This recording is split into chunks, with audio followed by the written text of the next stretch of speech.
Hello అందరికీ, welcome to Arnika Ritika vlogs. So ఇవాళ వచ్చేసి మనం తెలంగాణ స్టైల్ ఫిష్ కర్రీ చేస్తున్నాము. సో ఇంగ్రీడియంట్స్ ఏంటంటే, ఫస్ట్ చింతపండు నానబెట్టుకొని పెట్టుకోవాలి. మసాలా దినుసులు, గరం మసాలా, మెంతులు, కరివేపాకు, ఉప్పు, చిల్లీ పౌడర్, కొత్తిమీర, ఆనియన్స్ ముందే కట్ చేసి వేయించుకొని పెట్టుకోవాలి. దాని తర్వాత అల్లం వెల్లుల్లి పేస్ట్, పసుపు తీసుకోండి.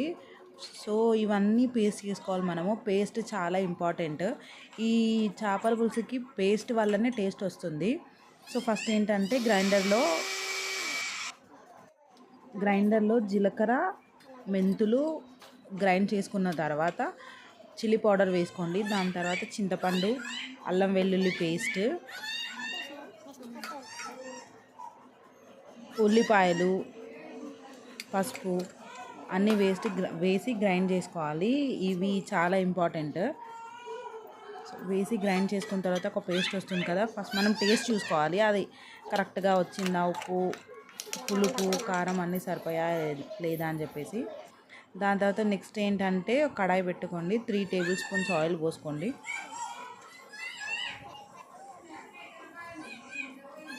So 3 tablespoon oil. దాని తర్వాత జీలకర్ర వేసుకోండి. అండ్ తర్వాత కరివేపాకు.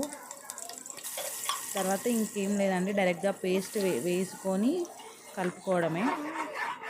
ఆ పేస్ట్ ఉడికిన